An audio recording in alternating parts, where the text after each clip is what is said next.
Good morning and good afternoon, everyone. I'm Tamara Ecker, Managing Director of British American Business. For those of you not familiar with BAB, we are the leading transatlantic business association supporting companies with operations both in the US and UK markets. We run regular programs on themes impacting our members with a suite of approximately 100 events per year. Today, it's my pleasure to welcome you to the next iteration in our Power of Purpose series.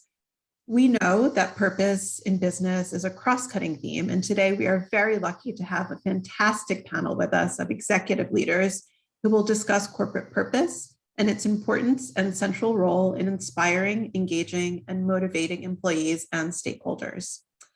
Our Power of Purpose series is made possible thanks to the partnership and support of BAB member BrandPie.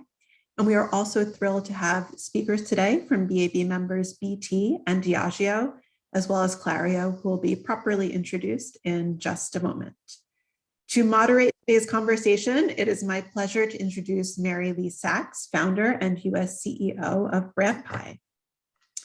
Mary Lee has over 30 years of experience in the international marketing communications arena, split roughly 50-50 between New York and London.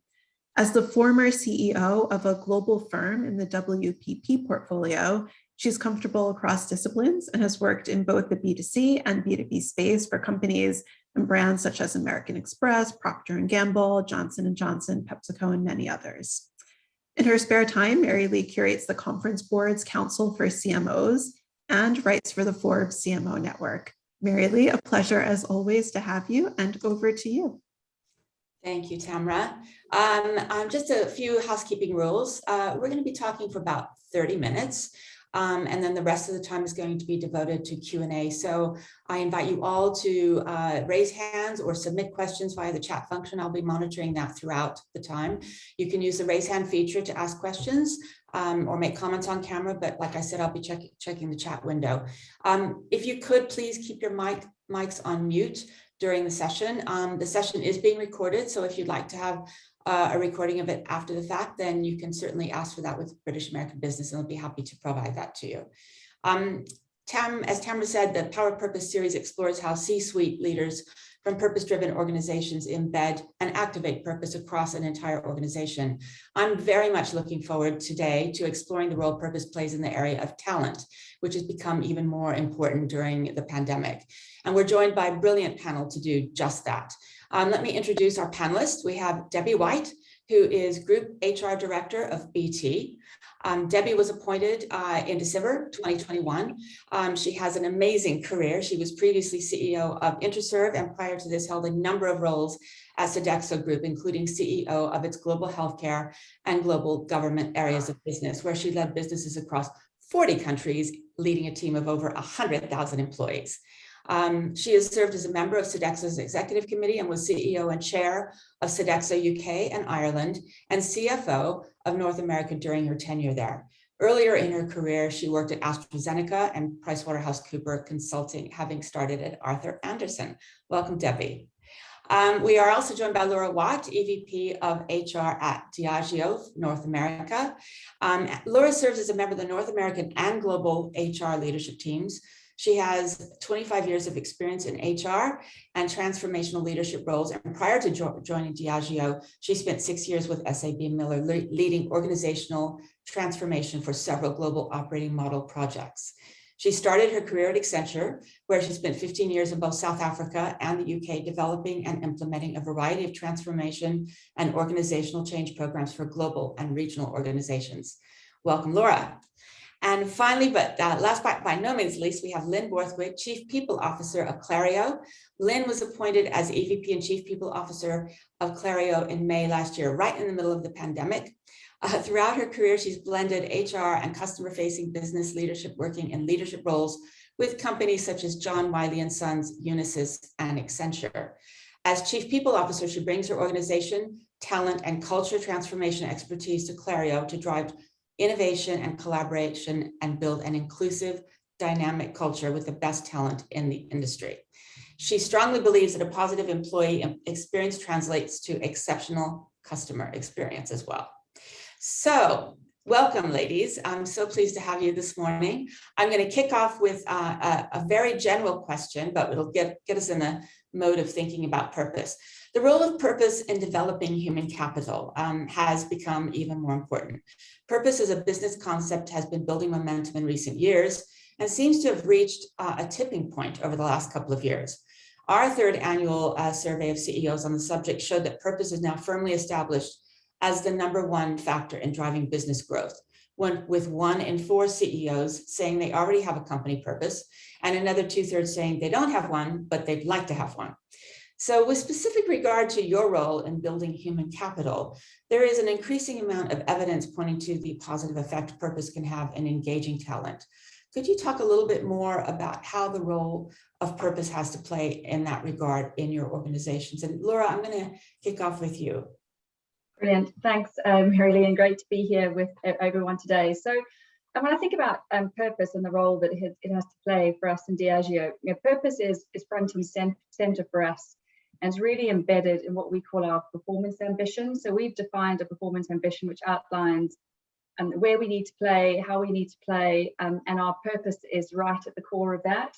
We've outlined as part of our performance ambition what we call 6 must-dos that we have to do in order to deliver outstanding performance and to be successful. And 3 of those are directly linked to our purpose. So one is around the impact that we have on attitudes towards drinking, so what we call positive drinking. One is around our commitment to inclusion and diversity.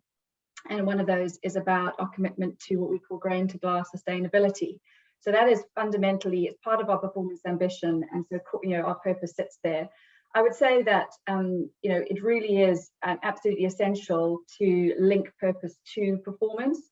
And the reason I say that is kind of linked to your question about talent, right? For us to be successful, purpose has to drive our performance. When we look to what our investors expect of us, our investors are expecting us to have a positive role in society, to have a viewpoint on societal issues, to be playing a role in creating a more equal society. Talent is expecting of that of us as well. When we are talking to candidates, when we're talking to our people about why they want to join Diageo or why they stay, it's absolutely about not just us being able to drive great results, but it's about, are we having an impact, and do we have a voice in society more broadly, and trying to create a more equal society. And last but not least, for us, we have a huge set of brands. There are a number of consumers out there, and so we touch a lot of people, and those consumers also have an expectation of us as an organization that we are doing more than just trying to drive profit, that we are trying to create a more equal society. And so we will not be able to continue it to be strong in our performance of our business, attract great talent and keep our talent, or return to our investors, unless we really do continue to have a purpose at our core. Great, thanks so much, Laura. Debbie, what's the role that purpose has to play within BT? Yeah, and hello everybody. I mean, for me, actually, our purpose is really at a very human level. It's about engaging people's hearts and minds, and it's not just our employees, but it's all of our stakeholders. And so, the way I've always looked at purpose is it has to be simple and ambitious. At BT, our purpose is we connect for good, and it links obviously really clearly to our ambition, our values, and our strategy. And I think the difference it makes these days is, and particularly what I've seen at BT, is it really empowers our people to think of innovative ways to engage with customers and future customers around how do we connect for good. And whether that's products for vulnerable customers, whether it's cybersecurity, whether it's our Skills for Tomorrow programme, which is training over 25 million people in the UK on digital skills, it really gives our people, our colleagues, a focus on how they think about what they're doing in the workplace every day. Now, I know we're going to come and talk about COVID, but I think during COVID, I think this concept of connecting for good was the real glue for our teams as they faced doing what they had to do every day. because everybody became reliant on virtual contact for millions of people, not just in the UK, but around the world. And indeed, it became a lifeline for many people. So our purpose really, came to its fore, I think, during COVID, as we connected for good during a really difficult time for everybody around the globe. Great, thank you so much. Lynn, do you want to talk a little bit about how purpose plays a role at Clario? Yeah, sure. So we are a clinical trials technology company, and we work with pharmaceutical companies, biotechs, clinical research organizations, and we deliver high quality evidence to support clinical trials. So this journey that we've been on around our purpose and strategy started around the time I joined the organization. And our purpose is to transform lives by unlocking better evidence. And we really used that as a galvanizing event around rolling out our strategy, starting to connect and engage with employees for feedback, and on a journey toward rebranding our organization and defining our culture, values, and behaviors.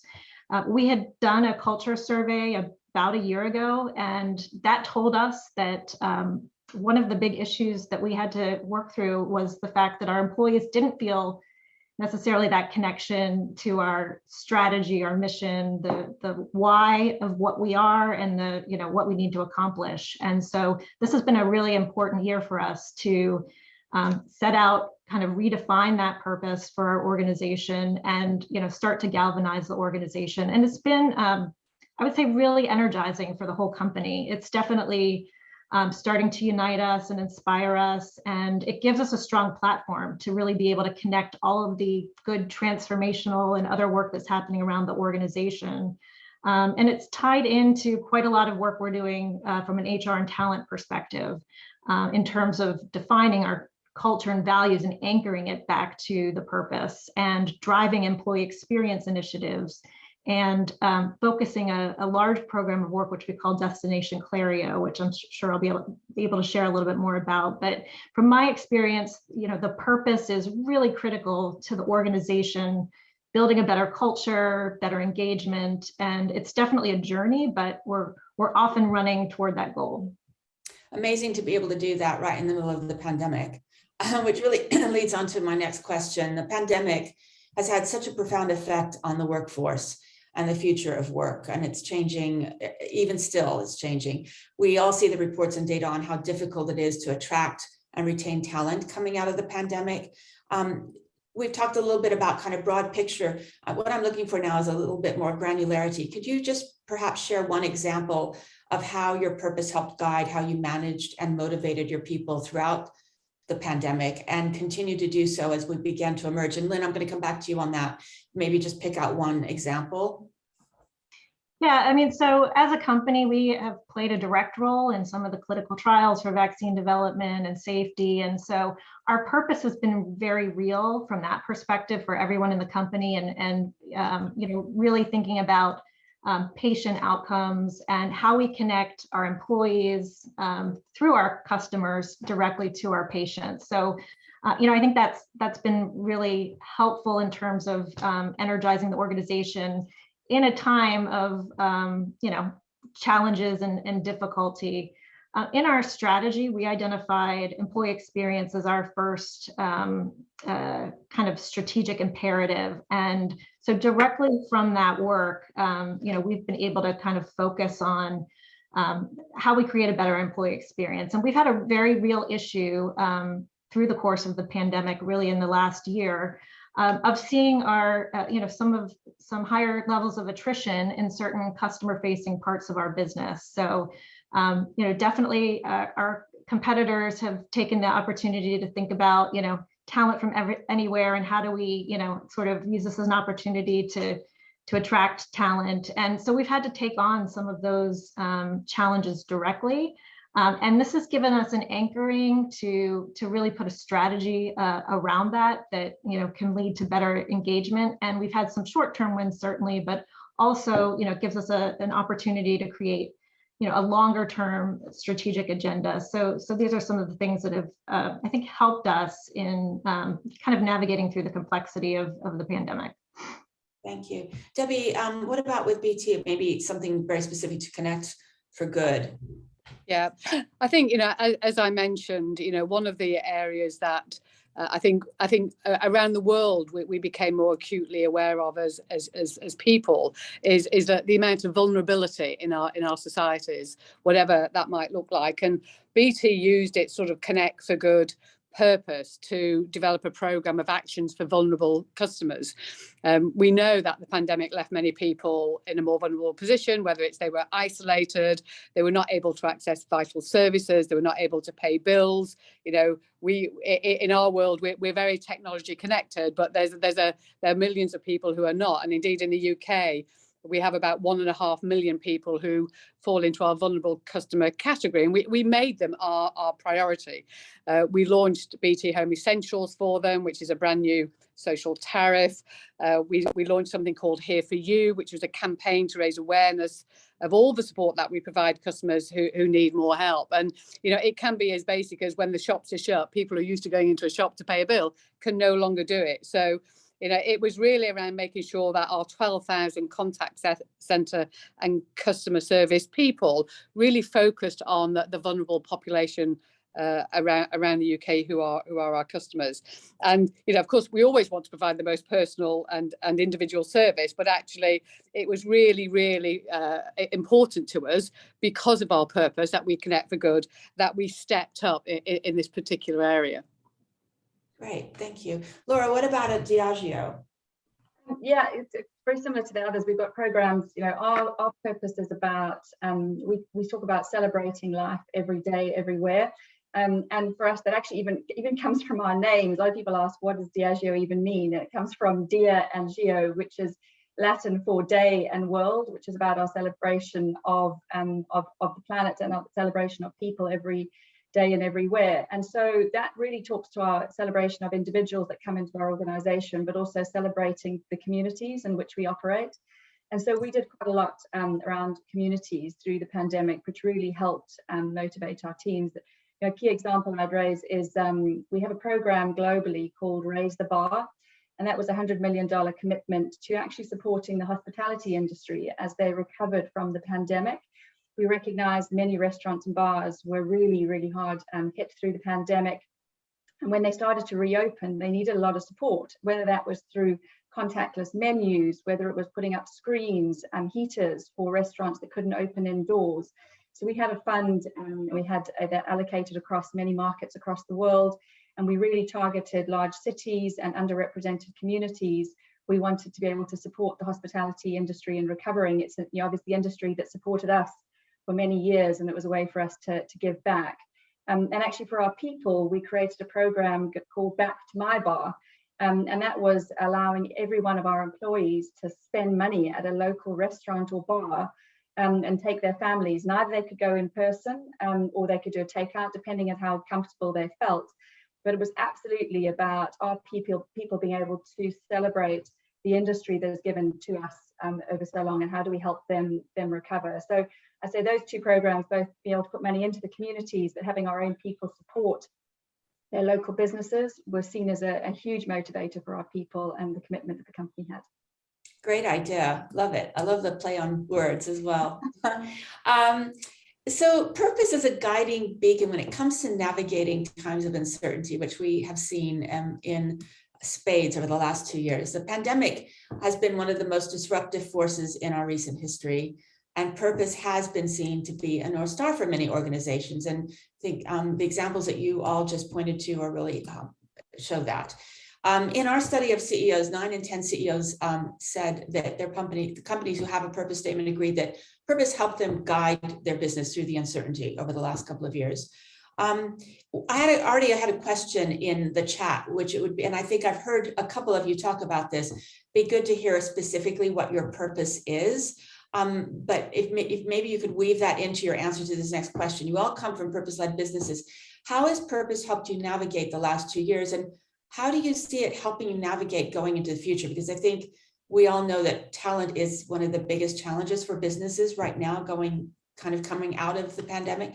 So that's a kind of a big question, but Debbie, I'll start with you on that one. Oh, great. I get the big question. That's fab. Yeah, there you go. So I think, I'm going to sort of add ambition in here, because, when you're weighing in on important issues and trying to navigate your way through, whatever the crisis or the issue is, for me, your ambition comes from your purpose, and our ambition is to be the most trusted connector of people, devices, and machines. And so we connect for good becomes, we want to be the most trusted connector of people, devices, and machines. And I think, one of the things that has really come clear over the last 2 years, certainly to me and to this organization, is the importance of trust. And that's not just in business, as we know, it's in politics, it's in every aspect of our lives as people. So, the trust metric for us is really important. So we connect for good, and we want to be the most trusted connector. So we've used that to guide us as we have faced some of the challenges that have happened over the last couple of years, to make sure that we're on the right track. And if people are to trust us, we need to demonstrate that what we stand for. And and the way we react to that is, if there is something that happens, we develop a rapid action plan to demonstrate that we have heard, we have listened, and we build in pace and urgency around being trusted to make to do the right thing. Now, obviously, we had Black Lives Matter. We developed a very fast an ethnicity rapid action plan, etc., etc. But then it's really important to sort of measure how you're doing on that. I think as an organisation, you won't be surprised, given some of my background, that metrics are quite important. And I think we have to measure that what we are doing is having the right impact, and indeed is meeting our purpose and our ambition. So, whether it's annual employee scores around how we're doing on ethical issues, whether it's employee and customer NPS or stability of the customer base, we use all of those metrics to make sure that the responses that we have developed to challenges, whether it's in the last 2 years or at any point, are actually having the right impact across the organisation and keep us true to our purpose of we connect for good. That's great. Thank you, David. That's wonderful. I'm going to get onto metrics too in a little bit. So thank you for bringing that up. Lynn, how about at Clario? Yeah, so one of the things I'll maybe zone in on is the idea of navigating uncertainty, because yes, we had the context of the pandemic, but one of the things that we were also facing in Clario was a large merger of two organizations, ERT and BioClinica, that was going on in the midst of all of this. And so the work that we did around defining our purpose, our strategy, and then setting about a course to define our culture, our values, our behaviors, at the same time we were rebranding to Clario, was a really important kind of exercise in bringing our organization together. It gave us an opportunity in the midst of a lot of uncertainty to really think about, how do we work together moving forward? What is the best of both of our organizations, and how do we carry that into our culture, our values, our behaviors? How do we shed the things that haven't worked, and how do we connect this all to our purpose and strategy? And so I think by virtue of going through that journey, and we did a lot of engagement with our colleagues throughout that process of getting their input and engagement around defining our culture and values. I had a lot of engagement with our leadership team, and highly active in that process. It really has brought us together. So just the journey itself of defining our purpose and then working to embed that purpose into a lot of the different parts of our organization was a way of connecting us. And I really think it helped bring us together as organizations, and has put us in a better place in terms of making impact. Great, thank you. Laura, how about at Diageo? You gave some great examples before. How is it kind of overall helping you navigate? Sure. I mean, I think probably two sides. If I think about the last 2 years, we've had to grapple with some pretty tough issues, right? All companies have had to, a lot of issues have come up around social justice, around helping our partners and communities we work with recover, etc. And people have gone through a lot of personal change. So when I think about our purpose and about celebrating different opinions and different voices, it's really helped us over the last few years listening to our people. So we have a really well-established set of business resource groups, and they have been absolutely essential to us being able to help navigate the last couple of years. We have resource groups that focus on issues like gender. So we have a women's network, we have a Pan-Asian group, we have a Hispanic group, we have a African heritage resource group, plus Rainbow Network, plus the next generation, our veterans, etc. And those groups, throughout all the issues that we faced the last few years, have been really a source that we go to first to listen and actually help us navigate and guide us, and what do they, the expectations they have of what they want us to be doing and how they want to see us respond. So I think they've been essential to help us listen and bring in different voices and opinions through the last couple of years. But our purpose is also really, I think, guiding how we come back together. So I'm part of a global working group that's looking at our, what everyone's calling hybrid or future of work, right? And actually our purpose, which is about celebrating people coming together with our product. That is what our product is all about, celebrating life and having people come together for moments of celebration with our product. Actually, that helped us think about, are we ever going to go fully remote or not? Well, actually, no, we believe in coming together. Our product's about that. And so it's core to who we are. And it's also about when we come together, how do we make sure we come together with purpose? We're a brands organization really focused on innovation, and we believe that sparks of innovation really come, are all about those moments when you are together with others and you can create those really fantastic ideas that help grow and build our brands. And so as we've thought about the future of work, our purpose and who we are has really shaped that. We want to come together with purpose for bringing people together to either be focused on driving the business performance or driving our brand performance, or being connected to our resource groups, or being connected to community work. So we haven't I don't think we've, I'm not sure if anyone's got it right yet, the future of work, but certainly it's helping us think through what that looks like for us particularly, versus just looking what others are doing. Great, thank you so much. I think that one of the issues, if there is an issue with purpose, is people not really knowing where to start. And so my next question is kind of how do you activate purpose, and who kind of leads it internally? When it comes to bridging the gap between defining a purpose and activating it, some CEOs are not always sure what to do or how to do it. In the study that we did with CEOs last year, 3 in 5 said they have or want a company purpose, but they admit that they're not really sure how to put purpose into practice.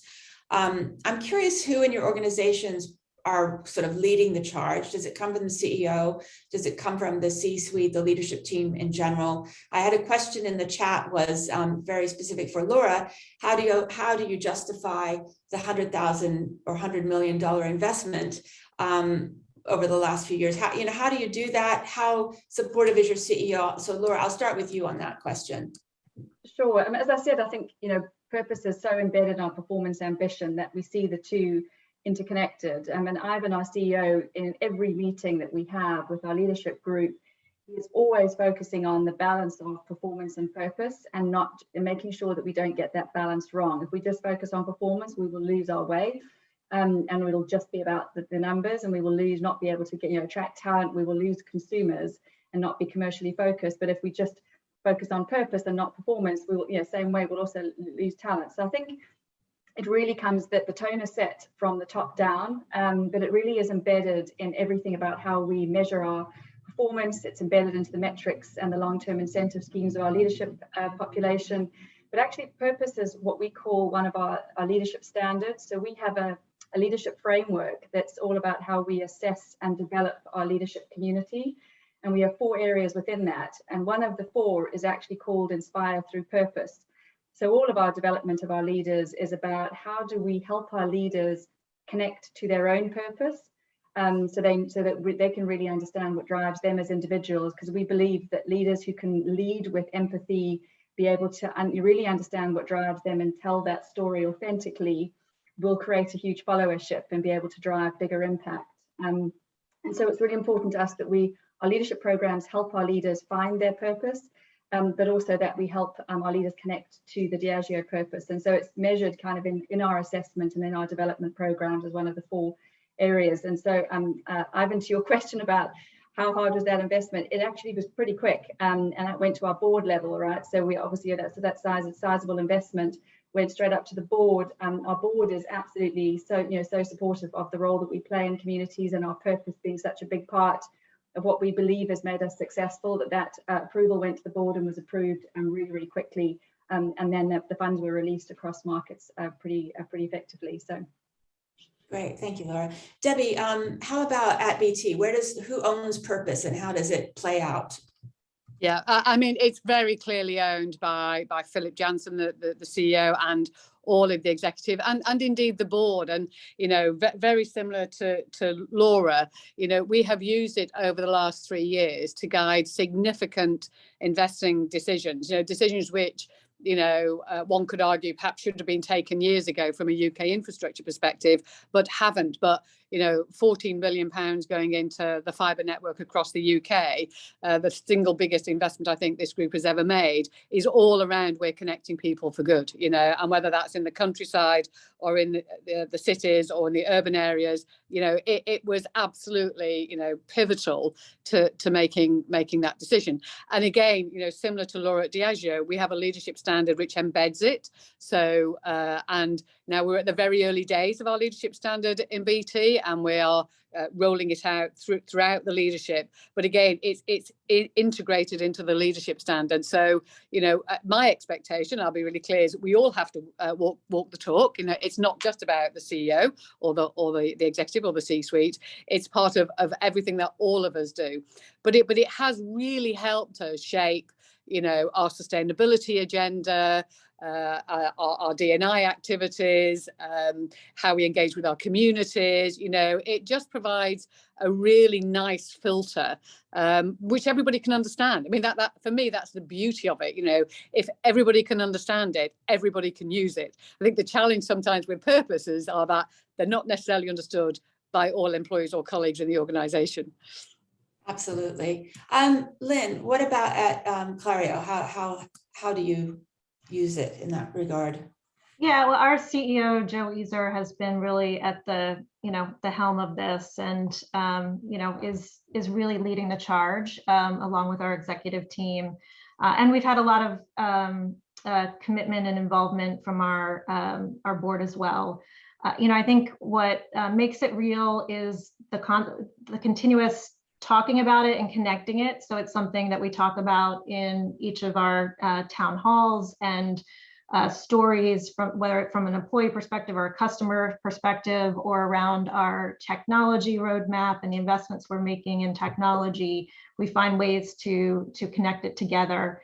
And my whole peer group has really played key roles as well. As I mentioned, we collectively work toward defining our culture, values, and behaviors. So it's something that we had a lot of great debates about as we were defining the framework. We landed on 3 values of people first, always, courageously curious, and deliver exceptional.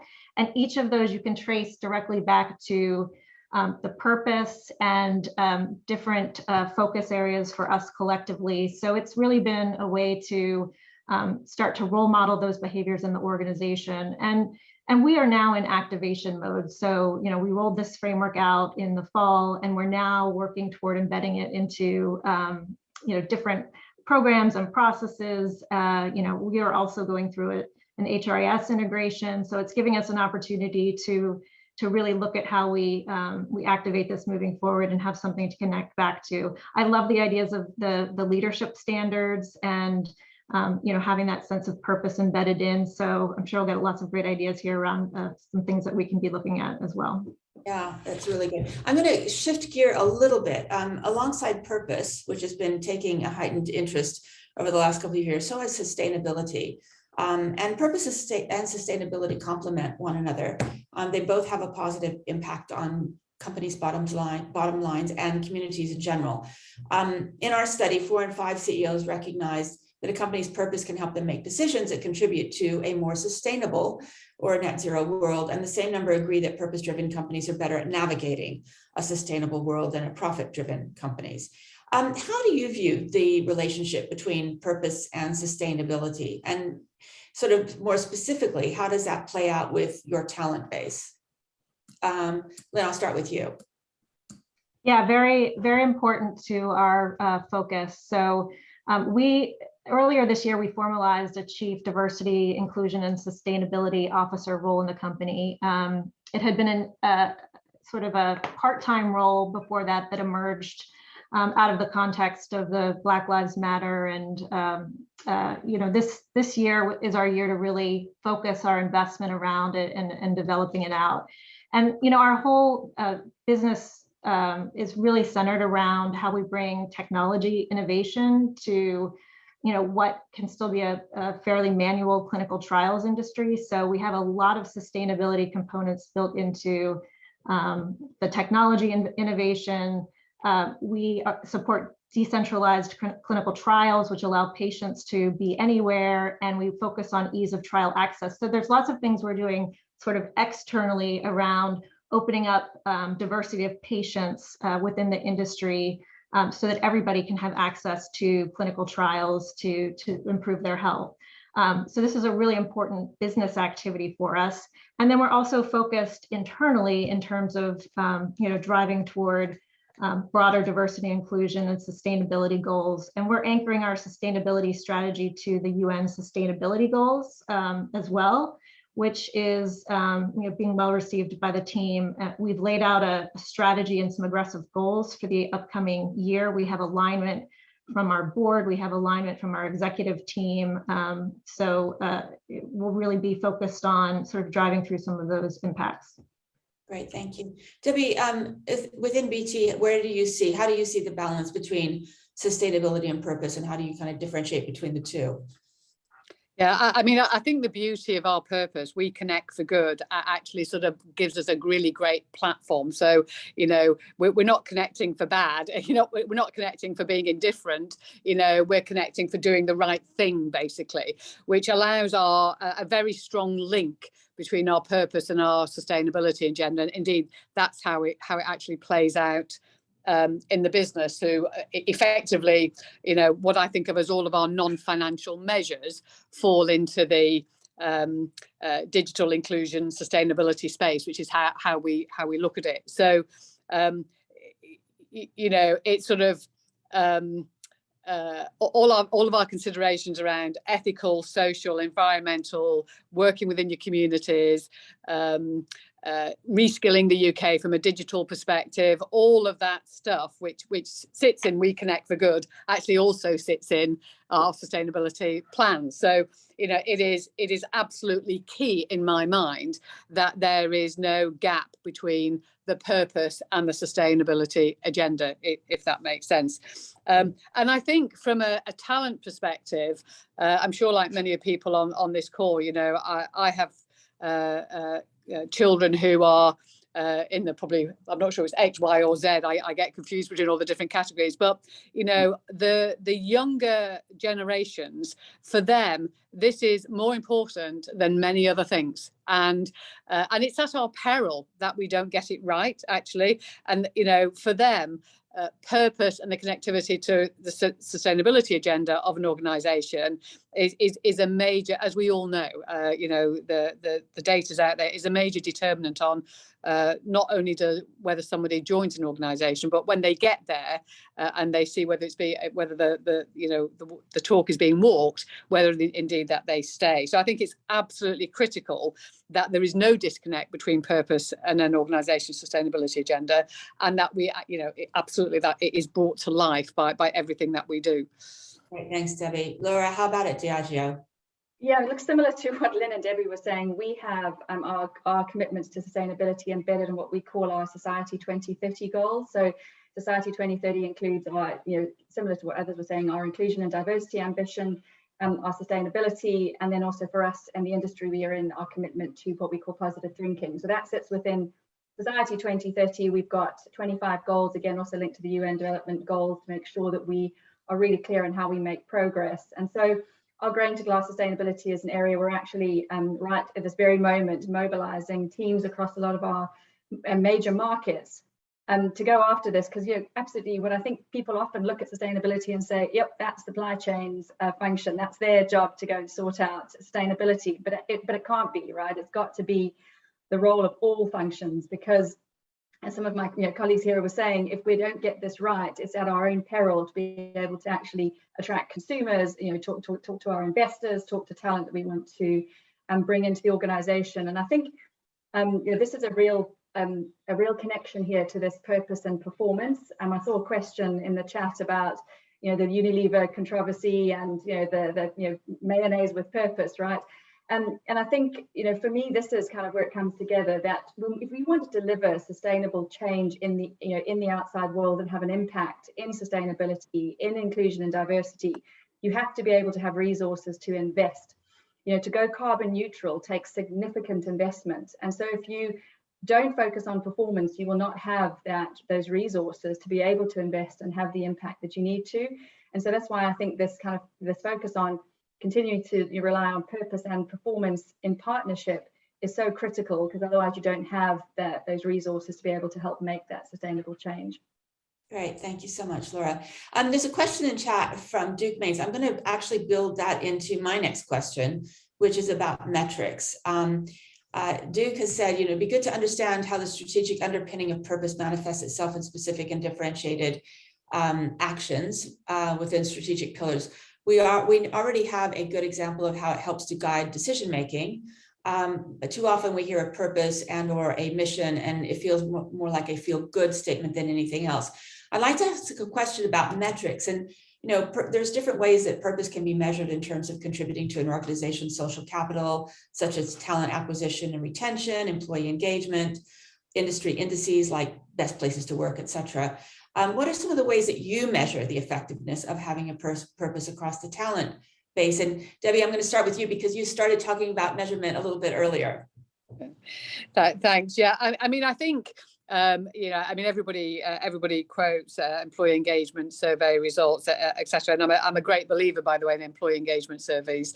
But what's more important to me is actually some of the questions that you ask in employee engagement surveys. And I think one of the questions that we monitor continuously, over the years, and indeed the pulse surveys we do, is how are we doing on ethical issues? Yeah, because at the end of the day, our purpose is quite an ethical conversation.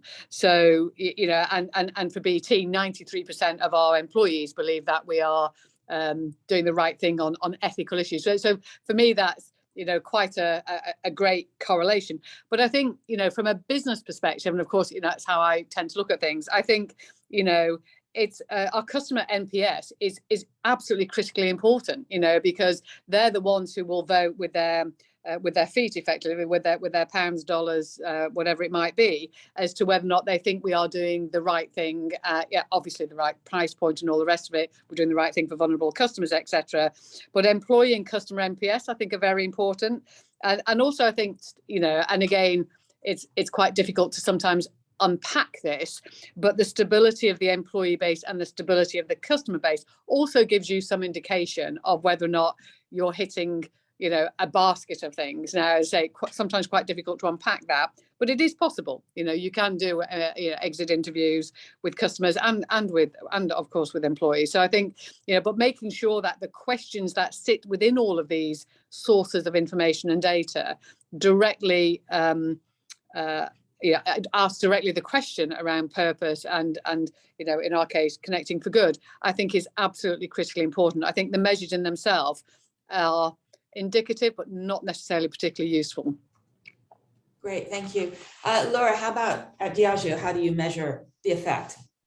Sure. So we, as I was saying earlier, our Society 2030 ambition, we define metrics, and so those have now gone into the long-term incentive schemes for our top 100 leaders. And so we've absolutely embedded how we are going to go about achieving our ambitions across our inclusion and diversity, sustainability, and positive drinking into our leadership. But that's just one way. I think what Debbie was saying, very similarly, we measure this also through our annual employment engagement survey. We call it Your Voice. And actually, we partnered with the organization that administers that for us last year. And they partnered with us and a few other organizations to create what they've called a diversity index within the questions. And so there's 4 key questions that come up that they are measuring with us and then others to help us benchmark this kind of index. And that's those questions are around, can people from different backgrounds and different diverse backgrounds be themselves at work? We ask a question about, does your line manager encourage different views and opinions? How are you treated with respect? And do you feel that you can be yourself at work? And those questions in combination create an index that we're going to measure. So that was our baseline last year. It's also then benchmarked with other organizations. But I think that's just another way to test, because it's all, well and good to say, well, we're achieving our goals from a metrics perspective, but it's really important that we know how our people are feeling. Can they bring their best selves to work? Can they be authentic in how they show up every day? And so, excuse me, that's what kind of some of the metrics that we are really focused on as well. Great, thank you so much. Lynn, how about Clario? Yeah, all of the above. I think the one thing I would differentiate, engagement is part of our culture survey, but our culture survey has a specific set of questions that are really aimed around a number of attributes related to mission, so which get at the core of purpose, strategy, feeling connected to what we're doing as an organization. And that is critical for us. We're going to be rolling out year 2 of that survey here in a few weeks. So we're going to want to see that we've moved the dial on that through all of the work that we've put in around these efforts this year.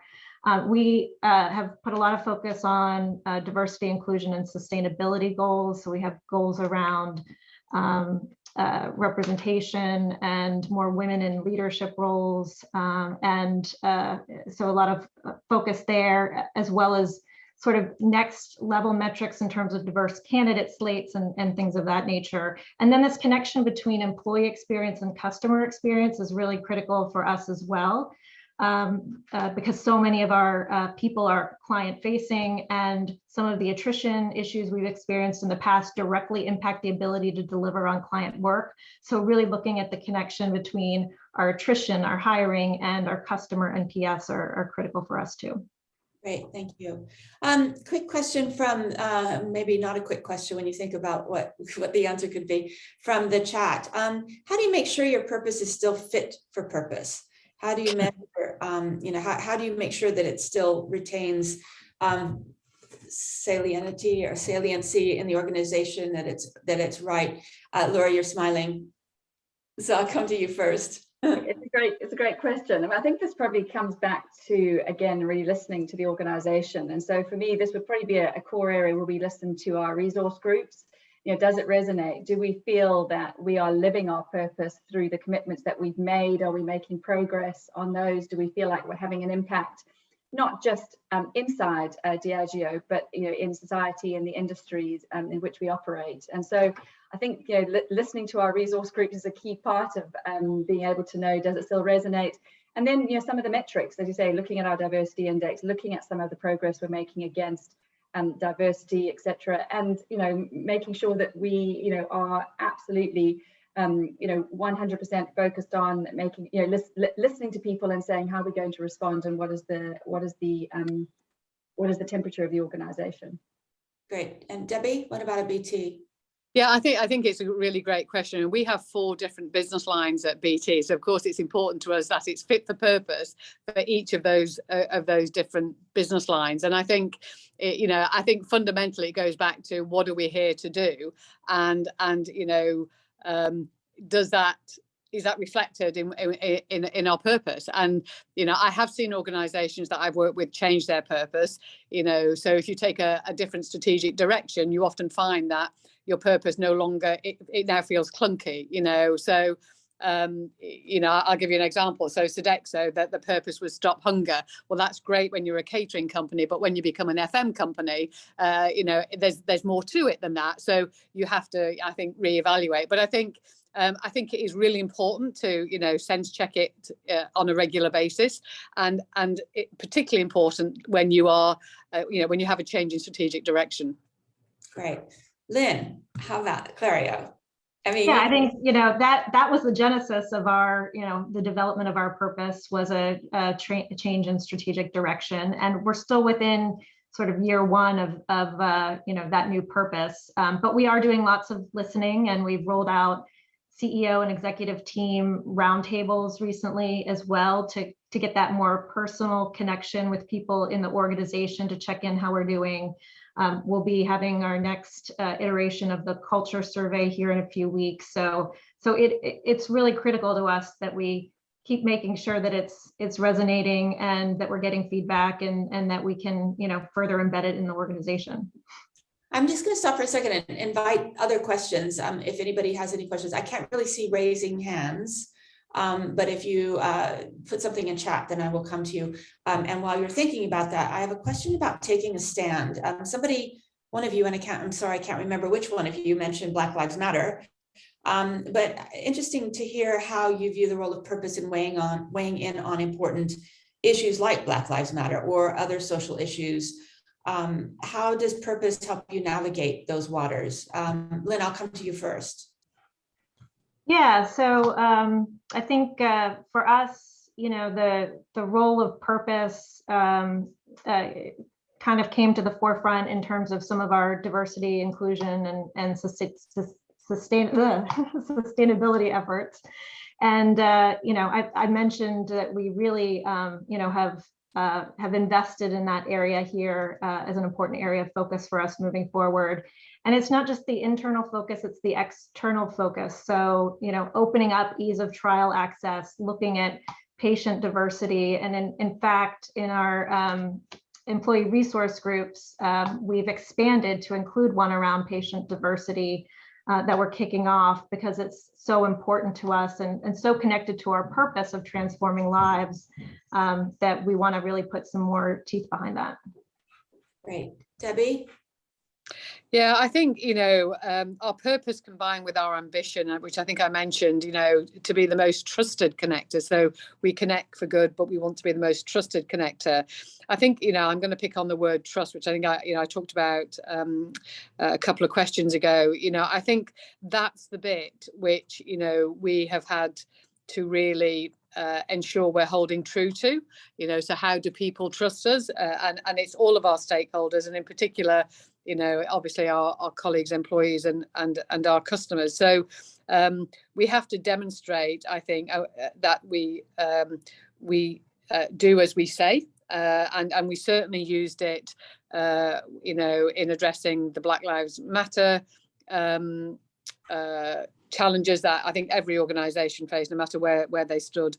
And I think I mentioned, we use it to determine where we have rapid action plans, because we don't want to lose people's trust as we navigate our way through what are what are quite complex and complicated issues, and you want to get it right. And as we all know, underpinning all of that is a lot of training, standing, and engagement of, we call them network groups. I've heard people talk to us as resource groups, to make sure that we are hitting the most important things, in the right way, in a very rapid way.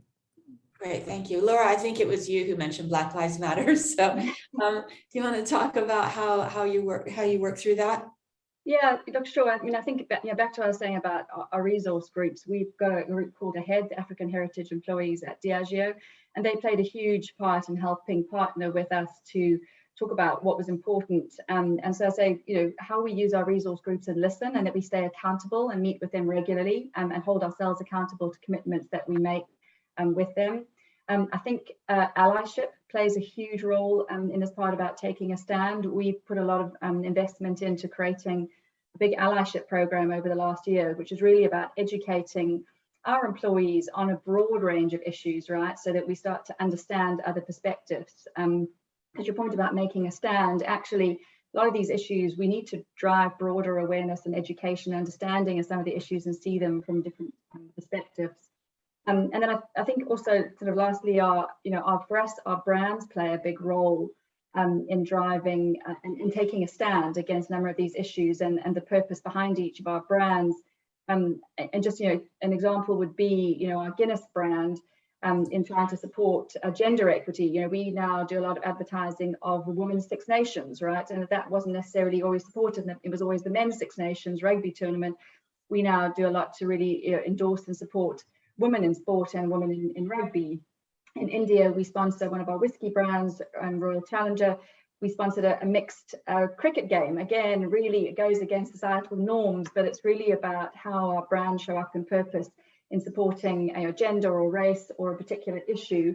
How we support, and we spend a lot of money on advertising. So it's really important that we take that very seriously, who we spend money with, who we portray in our adverts, who we partner with, both in front of and behind the camera, right? And all of that kind of, it leads to kind of our purpose-driven approach to how we are willing to try and make a change in society and how that shows up.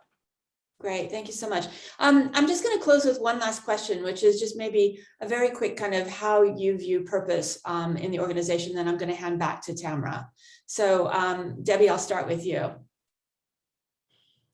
How do I view purpose in the organization? Well, I think I'll go back to, I think it's the glue.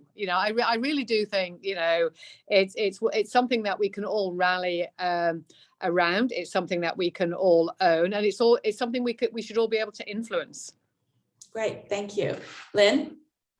Yeah, I would say the same, foundational, and for us, it's foundational to all of the other work we've done around defining our strategic ambitions and our imperatives and our culture and values. So in that sense, it connects everything. Right, and Laura? Yeah, absolutely. Just when I think about talking to talent and interviews, it really is one of the things I think that stands out from people when you're engaging with people, when they want to join the organization. That's the purpose, is where it really comes to life. And I think the differentiator when you're talking to people about what you do and who you are. And so again, I'd also probably just finish up by saying, but I think it's important to still balance purpose with performance, right? And making sure that we've got the performance of the organization to invest in purpose. That's great. Thank you so much, all of you. It's been an absolute delight having you on the panel and talking with you about purpose. And I hope you've enjoyed it as well. Tamra, I'm heading back to you. Well, thank you, Mary Lee, and huge thank you, Debbie, Laura, Lynn. That was fantastic. We really appreciate it. Hope you come back and join us again for a part 2, maybe.